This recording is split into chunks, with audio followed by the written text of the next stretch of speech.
오늘 본문의 말씀 마태복음 2장 1절부터 12절 말씀으로 믿음으로 성탄을 준비하십시오.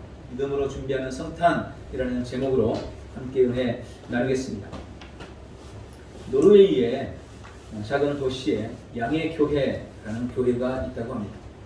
그 교회가 양의 교회가 된 배경 이야기가 있습니다. 그 교회가 처음 건축될 때 어느 정도 이제 교회 모양이 갖춰지고 종탑을 세우고 있을 때의 일이었습니다. 어느 날 종탑 위에 올라가서 일을 하던 인부가 그만 미끄러져서 종탑에서 떨어지게 됩니다. 종탑은 원래 높잖아요. 우리 교회도 종탑 지금 태풍 때문에 철거를 했지만 엄청나게 높죠. 종탑 위에서 사람이 떨어졌어요. 그러니 그것을 지켜보는 사람들은 다 죽었구나라고 생각을 했습니다. 그런데 잠시 후 기적이 일어났습니다.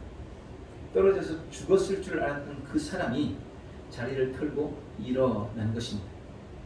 사람들이 깜짝 놀라서 그에게 달려가 봤더니 그 사람이 일어난 자리에 양이 한 마리가 죽어 있는 것이었습니다. 마침 건축 중인 교회 옆으로 한 목동이 양떼들을 이끌고 지나가고 있었던 거예요. 그런데 그 중에 양 한 마리가 그 무리에서 떨어져서 교회를 건축하고 있는 그곳으로 우연히 들어오게 돼서 인부가 떨어졌는데 하필 다행히 그 양 위로 떨어지게 된 겁니다. 자칫 인명사고가 날 뻔한 사건이 양 한 마리 죽음으로 해결되게 된 것입니다. 여러분, 교회가 건축을 하는데 건축하던 사람이 사고가 나서 죽었다.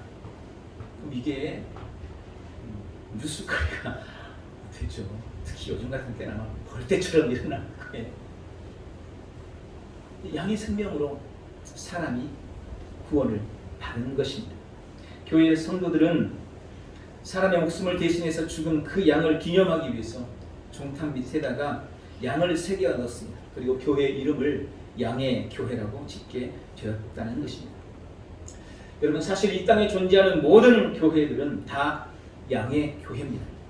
어린 양으로 오신 예수 그리스도의 죽음과 희생으로 교회에 들어오는 사람들이 다 구원을 얻기 때문에 그렇습니다. 우리 교회 역시 마찬가지. 양의 교회. 영국의 아더 헬프스라는 작가는 이 세상에 희생 없이 이루어지는 일은 아무것도 없다라고 말했습니다. 어떤 일이든 반드시 희생이 필요하다는 것입니다. 또 그리스도의 희생과 관련해서 헨리 스미스라는 분은 모든 사람이 그리스도의 희생으로 구원을 얻은 것은 아니다. 그러나 구원받은 사람은 모두가 다 그리스도의 희생으로 말미암아 구원을 받았다. 예수 그리스도 말고는 구원의 길이 없기 때문이다 라고 이야기했습니다. 예수님이 십자가를 짊어지고 자신을 희생했잖아요. 그런데 아직도 너무나 많은 사람들이 그것을 믿지 않음으로 구원받지 못했습니다. 불행하고 안타까운 일이죠. 그러나 적어도 예수 그리스도를 믿고 있는 사람은 예외 없이 오직 그리스도의 희생으로 말미암아 구원을 얻게 된 것이라는 이야기입니다. 오늘 우리가 함께 읽은 본문의 말씀은 예수님께서 인생을 구원하시기 위해 어린 양으로 이 땅에 오신 그 원년의 이야기를 기록하고 있습니다. 하나님은 성탄절을 예수님이 탄생하신 그 원년으로부터 단순히 유대인들만의 어떤 기념일로, 유대인들만의 명절로 만들지 않으셨습니다. 오히려 유대인은 아무것도 모르고 있을 때 이방 사람들을 통해 예수님의 오심을 알게 했습니다. 예수님이 탄생하셨던 때는 당시 헤롯이 다스리고 있던 시기였습니다. 그런데 이 유대를 다스리던 유대인이라고 알려진 이 헤롯은 사실 정통적인 유대인이 아니었습니다. 그는 에서의 후손인 이돔의 사람 안티파터 2세의 아들이에요. 그러니까 원래 에서, 야곱과 에서 이렇게 나누잖아요. 야곱의 후손이 이스라엘인 거예요. 왜요? 야곱의 이름이 이스라엘로 바뀌잖아요. 근데 에서는 그의 형, 둘이 반목했었잖아요. 그럼 나중에 화해하긴 했지만, 그래서 사실은 헤롯은 이 에서의 후손이기 때문에 정통 유대인은 아니라고 할 수 있습니다. 그래서 그는 스스로 혈통적인 어떤 열등감을 가지고 있었어요. 정통 유대인이 아니기 때문에 혈통적인 열등감을 가지고 그것을 만회하려고 예를 썼습니다. 또한 유대인들은 헤롯이 지금 나라를 다스리고 있는 그 헤롯이 다윗의 후손이 아닌 거예요, 한마디로. 그러니까 헤롯에 대한 반감을 당연히 가질 수밖에 없었습니다. 헤롯은 그런 혈통적인 열등의식을 만회하기 위해서 폭력적인 정치를 했습니다. 부탁하면 힘으로 억압하고 누르는 그런 정치를. 또 한편으로는 유대인들의 환심을 사기 위해서 그가 했던 아주 큰 일이 있었는데 그건 뭐냐면 헤롯 성전을 재건합니다. 무너진 성전을 헤롯이 재건했습니다. 그것으로 이스라엘의 좀 환심을 살려고 노력을 했던 것입니다. 그런데 예수님은 바로 그 헤롯이 통치하던 때에 미가서 5장 2절의 약속의 말씀처럼 유대 땅 베들레헴으로 탄생하신 것입니다. 그러나 정작 약속하신 메시아가 오신 날 메시아를 기다렸던 유대인들은 아무도 그 사실을 알지 못하고 있었습니다. 그런데 그 당시 동방에서 별을 연구하던 사람들이 별을 보고 위대한 인물이 유대 땅에 탄생했구나라는 것을 깨닫고 이국 땅에서 그분을 그 왕으로 오실 분을 경배하기 위해서 먼 길을 찾아온 것입니다. 하나님이 예수님의 오심을 이방 세계로 알리셨다는 것을 우리는 이 대목을 통해서 발견할 수가 있는 것입니다. 그럼 본문의 동방의 박사들은 누구일까요? 성경에는 동방 박사들에 대해서 구체적으로 말씀하고 있지는 않습니다. 그저 동방의 박사들이다 라고 말하고 있을 정도예요. 그런데 성경 밖에 여러 기록들에 의하면 그들의 이름도 다 있어요. 그들의 이름은 엘키올, 또 발타산, 가스팔이라는 사람들로 알려져 있습니다. 그리고 성경에는 정확하게 세 사람이라고 기록하고 있잖아요. 우리는 동방박사 세 사람 하잖아요. 그런데 세 사람인지 네 사람인지 다섯 사람인지는 모릅니다. 다만 그들이 하나님 앞에 드렸던 예물이 세 가지였어요. 황금과 유향과 몰약. 그러니까 각자 한 사람이 하나씩 예물을 드리지 않았을까. 그래서 그냥 세 사람이라고 이야기하고 있는 것입니다. 추측하는 거죠. 또한 박사들이라고 불리던 번역된 이 마고이라는 말의 원형은 원래 현자, 교사, 제사장, 선지자, 의사, 점성가, 예언가 등등, 마술가 등등 그 모든 사람들을 통칭한 단어예요. 딱 하나가 아니고 그냥 현자, 제자 이런 식의 의미로 통칭한 단어인 것입니다. 근데 본문에 보니까 그들이 별을 연구하다가 그 별을 보고 먼 길을 오는 거예요. 그래서 그들은 아마 별을 연구하던 점성가들일 것이다 라고 추측을 하는 것입니다. 이 박사들의 출신 지역이 어디인지도 성경은 정확하게 말하지 않습니다. 다만 그들이 동방에서부터 왔기 때문에 동방 박사들이다 라고 부르는 겁니다. 동방이라고 하면 우리의 동방이 아니고 이스라엘에서 동방인 거죠. 그러니까 이스라엘에서 동방이면 당시 페르시아, 바벨론, 아라비아 이쪽이 동방입니다. 그리고 그곳은 페르시아나 바벨론 같은 경우는 점성술이 상당히 발전해 있었다고 해요. 천문학. 그래서 그들이 아마 천체를 연구하는, 별을 연구하던 점성술가들일 것이다. 이렇게 이야기하는 것입니다. 또 그들이 하늘에 나타난 이상한 별을 보고 그것을 유대의 새로운 왕이 태어났다라고 예측했어요. 이것도 이상한 일인 거잖아요. 아니 별을 보고 희한한 별을 보고 왜 유대 땅에 왕이 태어났을 거라고 예측을 했을까요? 유대인들은 오래전부터 메시아를 대망하고 있었죠. 그런데 이 동방의 박사들이 그걸 알았다는 거예요. 아니 그럼 그들이 유대인도 아닌데 어떻게 알았을까요? 우리 이스라엘 역사를 통해서 그 사실을 발견할 수 있습니다. 이스라엘은 주전 722년에 북이스라엘이 멸망하고 그 다음에 주전 586년에 남유다까지 멸망하면서 그들이 바벨론의 포로가 됐습니다. 그래서 바벨론으로 보통 사람은 끌려가는 게 아니고 훌륭한 사람, 똑똑한 사람, 왕의 후예들, 귀족들 이런 사람들을 다 끌고 가가지고 그 나라에서 노예로 삼거나 혹은 교육을 시켜서 이스라엘을 다스리고 통치하는데 활용을 했습니다.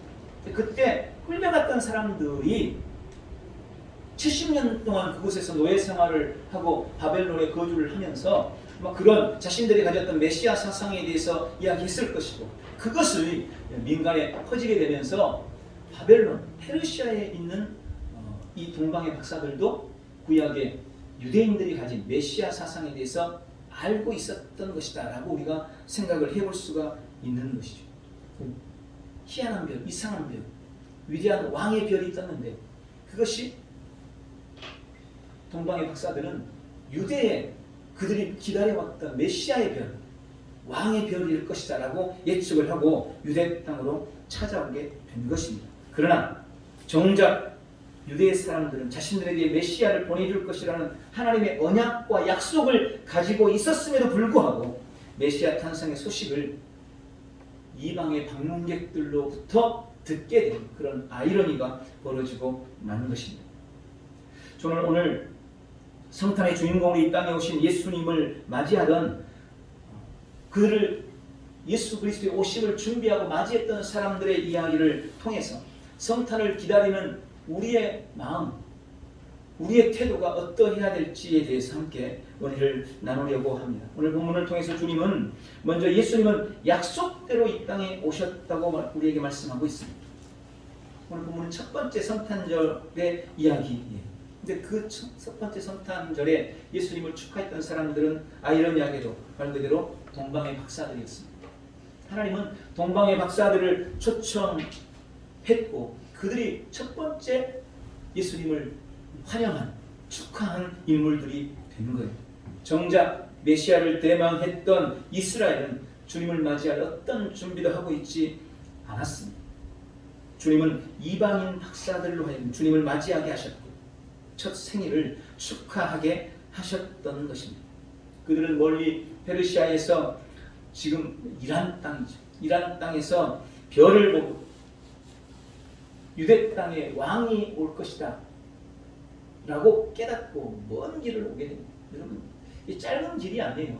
이들의 여정은 수개월이었을 것이라고 대문학자들은 예상합니다. 지금처럼 비행기 타고 딱 올 수 있는 것도 아니고 차를 달려서 올 수 있는 길이 아니잖아요. 한 이국 땅에서, 바벨론에서, 페르시아에서 이스라엘까지 먼 여정을 그야말로 산 넘고 물 건너고 사막 건너면서 그렇게 온 거예요. 이상하지 않습니까? 아니 도대체 이 사람은 무슨 생각으로 뭘 보겠다고 그렇게 먼 길을 찾아왔을까? 이게 기가 막힌 하나님의 은혜라는 것을 우리는 발견하게 됩니다. 그리고 그들은 영광스럽게 이 땅에 오신 하나님을 가장 먼저 영접한 은혜를 입게 된 것입니다. 여러분, 구약 이스라엘의 역사는 하나님께서 약속하신 메시아, 온 인류의 구원자를 기다리고 그분의 오심을 준비하는 역사가 구약의 역사예요. 구약은 바로 그 이야기입니다. 내가 메시아를 보낼 것이다. 그리스도를 보낼 것이다. 온 인류를 구원하는 그것을 예언하고 그것을 준비한 역사가 구약의 이스라엘의 역사였습니다. 그들은 실제로 수천 년 동안 메시아에 대한 하나님의 약속을 받았고 그 약속이 이루어지기를 대망하고 대망했습니다. 기다리고 기다렸습니다.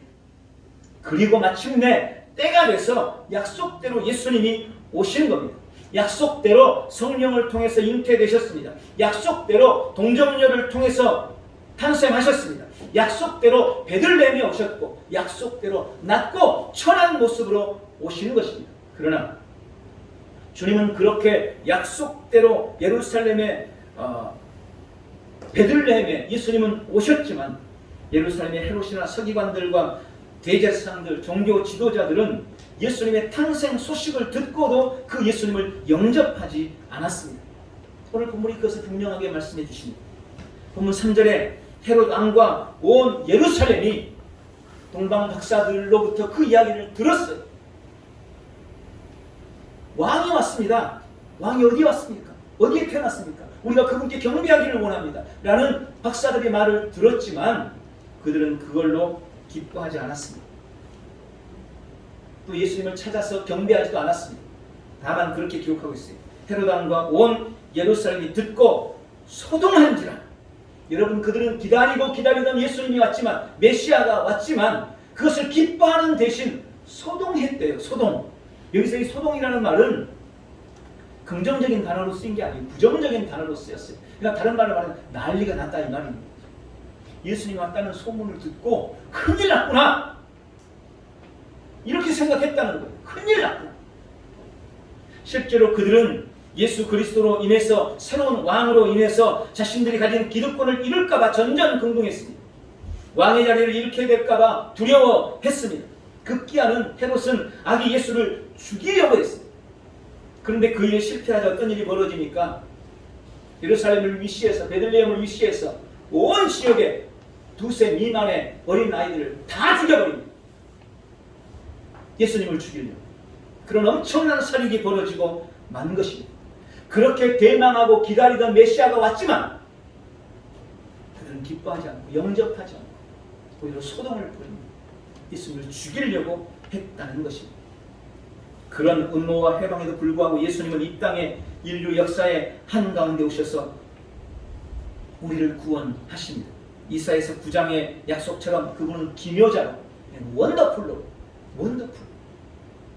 놀라운 분으로 이 땅에 오신 겁니다. 그분은 모사로 오셨습니다. 그분은 우리 인생의 헬퍼요, 우리의 카운슬러, 우리를 돕는 자로 이 땅에 오셨습니다. 그분은 전능자로 오셨습니다. 능히 하지 못할 일이 없는 전능하신 하나님을, 또한 그분은 영존하신 아버지로 오셨습니다.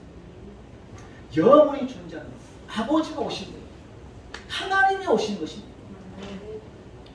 전쟁으로 온갖 불화로 반목하고 있는 온 땅에 참 평강을 주시니 평화의 왕으로 오시는 것입니다.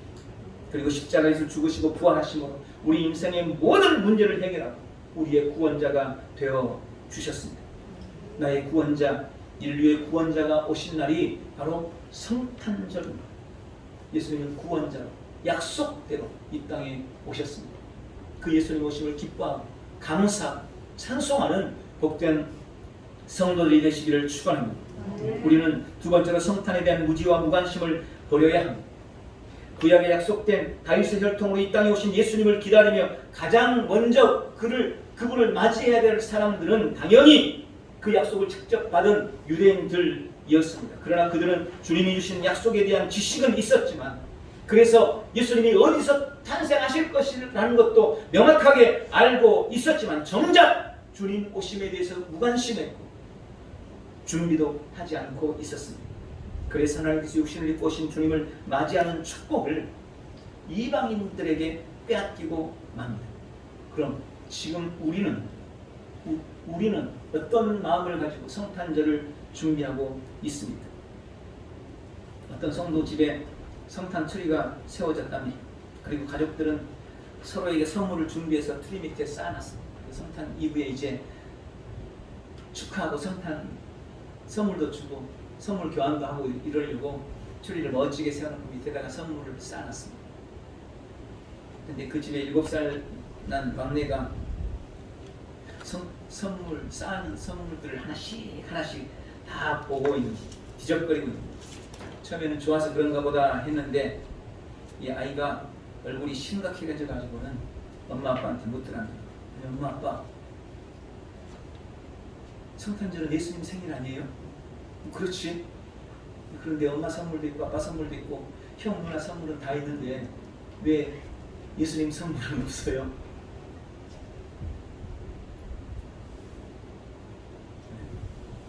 우리 선물들은 다 챙기는데 왜 예수님 선물은 없느냐고요. 지금 우리를 통해 진정으로 성탄절이 그 의미를 입고 있는지, 주인공인 예수님이 진정으로 축하를 받고 환영을 받고 있는지 한번 돌아보시기 바랍니다. 어떤 사람들은 그날은 실제 예수님의 생일이 아니지 않냐고, 12월 25일은 진짜 예수님 생일이 아니라는 거죠. 그날 예수님 오신 게 아니라는 거예요. 그러면서 자신의 지식을 뽐내면서 성탄의 의미를 축소시킵니다. 어떤 사람들은 예수님은 이미 2000년 전에 오셨고 우리를 위해 구속의 역사를 다 이루셨고 승천하셔서 지금 하나님 우편에 계시는데 2000년 전 예수님이 육신을 입고 오신 그날이 그렇게 뭐가 중요하냐고, 뭘 그렇게 유별스럽게 생각하느냐고 이야기하기도 합니다. 이런 이유 저런 핑계로 점점 예수님 오시는 성탄절이 그 빛을 잃어가고 있는 것입니다. 그러는 사이에 예수님이 주인공이 되어야 할 크리스마스는, 성탄절은 산타크로스가 주인공이 되고 루돌프 사슴코가 주인공이 됐어요. 어제 기독교 서점에 잠깐 가는데 차에 뭐가 다랑다랑 붙었더라고요. 보니까 차 양쪽에다가 루돌프 사슴 뿔을 딱 붙이고, 그 차가 앞으로 달려오는데 앞에 보니까 벤츠인데 그 벤츠 앞에 이만한 빨간 코에 루돌프 사슴코가 이렇게 딱 붙어 있더라고요. 그러니까 그 차가 선물 나르는 루돌프가 된 거지. 그렇게 딱 붙어서 차가 가고 있더라고요. 그걸 보면서 한편으로는 멋있다 이렇게 생각했지만 씁쓸한 생각이 들어요. 어디에도, 누구의 차에도 예수님 오심을 기뻐하고 환영하는 누구는 없어요. 요즘엔 세상의 위기와 어려움에 비해서 성탄의 의미가 조명되지 못하고 있습니다. 또 성탄에 대한 불행한 이야기가 있잖아요. 크리스마스 베이비. 물론 부부간에 일어난 일이면 축하할 일인데 뭔가 죄악을 저지르고 향락에 빠진 죄악의 날이 성탄절이 되어버린 그런 이 시대를 살아가고 있습니다. 우리는 이러한 현실을 가슴 아파해야 합니다. 그리고 다시 예수님이 주인공이 되고 하나님의 영광 받으신 온 세상 예수 그리스도의 오심을 기뻐할 수 있는 날로 성탄의 의미를 회복하는 일에 우리가 최선을 다해야 할 줄 믿습니다. 오늘 그것을 결단하는 복되고 귀한 성도들이 되시기를 축원합니다. 마지막으로 우리는 믿음으로 복된 성탄을 준비해야 합니다. 아모스서 4장 12절에 보면 그러므로 이스라엘아 내가 이와 같이 너에게 행하리라. 내가 이것을 너에게 행하리니 이스라엘아 네 하나님 만나기를 준비하라. 너는 하나님 만날 것을 준비하라 라고 말씀하십니다. 성탄은 하나님이 인간을 만나기 위해 이 땅에 오신 날입니다. 하나님이 사람과 함께하기 위해서 임마누엘 하신 날이 바로 성탄절입니다. 그리고 그 성탄이 주는 은혜와 복은 주님 만날 날을 준비하는 사람의 몫이라는 것을 우리는 기억해야 합니다. 성경에 보면 많은 사람들이 예수님의 탄생에 대해서 무지하고 관심이 없었지만 그런 속에서도 예수님 오심을 기다리고 믿음으로 준비해서 주님을 맞이했던 사람들이 나와 있습니다. 가장 먼저 예수님의 육신적인 어머니였던 마리아입니다. 마리아에게 천사가 찾아왔습니다. 은혜를 입은 자여 네가 복이 있다.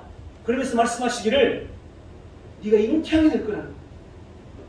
아니 저는 남자를 알지 못하는데 제가 어떻게 잉태를 합니까?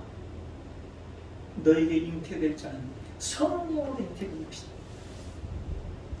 아들 낳으니 그 이름을 예수라. 여러분 마리아는 그 천사의 소식에 아멘하고 받았습니다. 이게 결코 쉬운 일이 아닙니다. 자신의 생명을 걸고 목숨을 걸고 예수 그리스도의 오심을 준비했다는 것입니다. 또 오늘 본문에 나오는 동방의 박사들이 예수님 오심을 기다리며 준비했던 사람들입니다. 그들은 예수님이 오시기 전 수개월 전에 하늘의 징조를 살피던 중 예사롭지 않는 별을 보고 그것이 유대의 왕으로 오실 분이라고 깨닫고 그 왕을 찾아 말씀드린 것처럼 수개월 산 넘고 사막을 건너고 강을 건너서 먼 땅으로 찾아왔던 것입니다. 그리고 흥분과 유향과 몰약을 주 앞에 올려드리며 그분께 경배했습니다. 또한 들에서 양을 치던 목자들이 예수님을 맞이했습니다. 그들은 호련히 나타난 천사들의 노래소리를 들었습니다. 그리고 말구 위에 누인 예수님께 와 엎드려 경배하며 축하해 그 기쁨의 소식을 전하는 사람이 되었습니다. 또한 우리는 누가복음의 시몬과 한나라는 여인도 그들이 얼마나 예수님을 사모하고 메시아를 기다렸든지 그들의 마음을 하나님께서 아셨어요. 그리고 예수님이 8일째 되던 날 할례를 받기 위해 예루살렘에 올라갔을 때 하나님은 그 시몬과 한나가 예수님을 만날 수 있도록 은혜를 베푸셨습니다. 시몬과 한나는 아기 예수님을 만나 엎드려 경배하며 예물을 드려 감사했다고 성경은 기록하고 있습니다. 주님은 메시아를 기다리며 준비한 그 사람들의 그 기다림을 다 기억하고 계셨고 그들에게 큰 은혜로 보상하신 겁니다. 오늘 본문 말씀에는 예수님을 기다리며 주님을 만나기 위해 준비했던 사람들이 예수님을 보고 취했던 공통적인 태도가 기록되어 있습니다. 한마디로 말하면 경배했다는 것입니다. 그들은 예수님을 만났을 때 주님께 경배했습니다. 그리고 그 경배의 구체적인 모습이 오늘 동방박사들의 모습 속에 잘 나타나 있습니다. 이것이 오늘 주님 오심을 준비하며 기다리는 우리의 태도이기를 바랍니다. 우리는 동방의 박사들처럼 먼저 주님 오심을 크게 기뻐하고 기뻐해야 합니다. 여러분, 주님 오심에 대해서 크게 기뻐하고 기뻐하시기를 축원합니다. 10절에 그들이 별을 보고 매우 크게 기뻐하고 기뻐했다라고 말씀합니다. 그들이 별을 보고 매우 크게 기뻐하고 기뻐한 것처럼 이 땅에 오신 예수님으로 인해서 크게 기뻐하고 성탄절을 인해서 크게 기뻐하는 복된 성도들이 다 되시기를 축원합니다. 두 번째, 우리는 그들처럼 엎드려 경배하고 최상의 예배로 하나님 앞에 올려드려야 합니다. 11절에 보니까 집에 들어가 아기와 그의 어머니 마리아가 함께 있는 것을 보고 엎드려 아기께 경배하고 라고 기록되어 있습니다. 여러분, 예수님께 엎드려 경배하십시오. 최상의 예배를 주께 드리시기 바랍니다.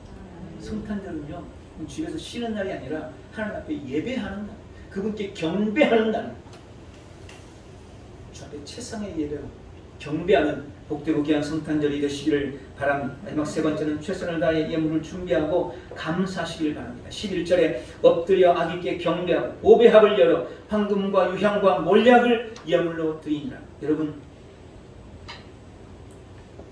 우리의 삶의 보배합을 주님을 향하여 여시기를 축원합니다. 가장 귀하고 소중한 것으로 주 앞에 드리며 감사하시기 바랍니다. 그것이 예수님의 성탄을 준비하는 사람들의 모습이어야 합니다. 그런 우리의 준비와 태도를 통해 성탄의 은혜가 회복되고 우리의 삶에 누려질 줄 믿습니다. 이번 성탄절 그런 은혜를 누리는 복되고 귀한 성도들이 다 되시기를 예수님의 이름으로 축원합니다. 말씀을 맺습니다. 세상이 여러 가지로 어둡고 시끄럽습니다. 참 답답하고 캄캄합니다. 그러나 그 어떤 것도 예수님이 이 땅에 오심보다 더 급하거나 더 중대하거나 더 중요한 일은 없습니다. 어떤 일도 예수님이 이 땅에 오시는 것보다 더 중요한 일이 우리 인생에 있을 수 없습니다. 하나님이 나를 구원하시기 위해 이 땅에 오신 날, 이 땅의 모든 어둠을 몰아내고 빛을 주시기 위해 오신 날, 그 성탄의 참된 의미가 회복되어질 때 이 땅의 모든 어둠과 모든 저주도 모든 흑암도 떠나게 될 줄 믿습니다. 믿음으로 성탄절을 잘 준비해서 성탄이 주는 은혜를 우리의 온 삶에 누리는 복되고 귀한 성도들이 다 되시기를 예수님의 이름으로 축복합니다. 기도하겠습니다. 전능하신 주님, 성탄의 계절을 보내고 있습니다. 그러나 그 어느 때보다 너무나 어둡고 캄캄합니다. 다시 주님이 성탄의 주인공이 되어 주옵소서. 우리가 전심으로 주님 오심을 기뻐하고 감사하고 주 앞에 경배하고 엎드려 예배할 수 있도록 은혜를 베풀어 주시옵소서. 그렇게 성탄의 은혜와 은총이 회복되어질 때 이 땅을 덮고 있는 모든 어둠과 흑암과 저주가 떠나갈 줄 믿습니다. 이 땅이 다시 회복될 줄 믿습니다. 그런 은혜가 있도록 오늘 우리가 결단하고 결심하오니 우리 결단과 결심에 성령의 인을 쳐 주옵시고 오직 주님만 영광 받으시는 한없는 기쁨과 평강이 넘치는 성탄절 되도록 축복해 주시옵소서. 예수님의 이름으로 기도하옵나이다. 아멘. 우리 다 같이